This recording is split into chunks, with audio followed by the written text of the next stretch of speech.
all we have is 3 suspects wearing scarves over their faces.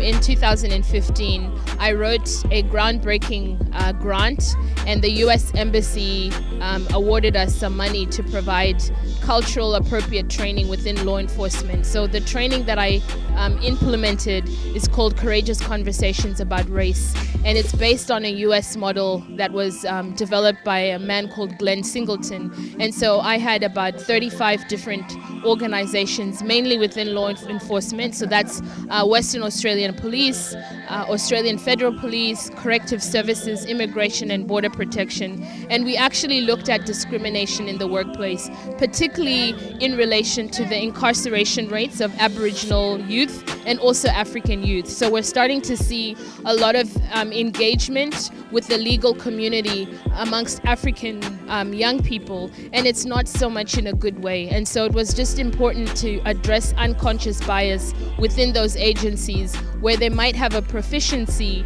to, I guess, interact with Africans in a not so complimentary manner.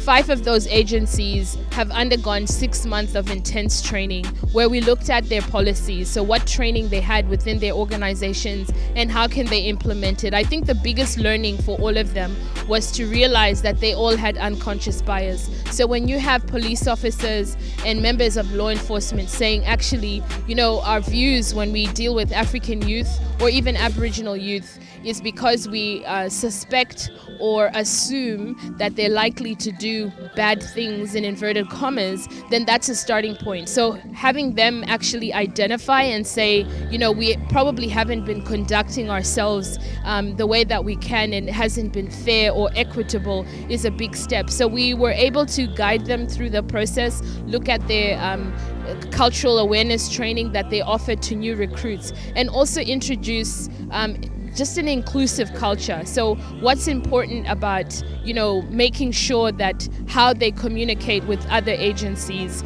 is appropriate, how they communicate with individuals, because the reality is Australia is not white Australia anymore. You know, it's a multicultural Australia, and so it's very imperative that these organizations that provide vital services are able to treat everybody in a just and fair manner. In Africa, there is a saying, spare the rod and spoil the child. It was written in the Bible as well. For me growing up and for my mates growing up, our parents use the rod on us whenever we misbehave.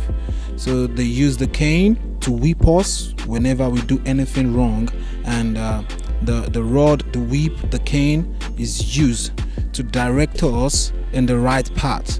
Because when you misbehave, your dad or your mom whips your behind and tell you never to do it again. And when you know that you're going to be whipped if you do something wrong, you will never want to go back doing something wrong. You will never do something wrong because you don't want your behind to be whipped. The main concerns that come to our attention is around domestic violence and also child discipline and things relating to parenting styles. And we acknowledge and understand that there's different child rearing practices, but when they're harsh on a child, when there's an injury, a child is harmed in any particular way, then we have a role to look at what's happening, see what we can do to support. And you know, every child deserves a safe, nurturing home, and the best we can do is help parents be the best possible parents they can be for their own children. This violence, what's going on? Fussing and the fighting. Let us press down those and live in love. Live in love, live in love. Africa awaits its creator.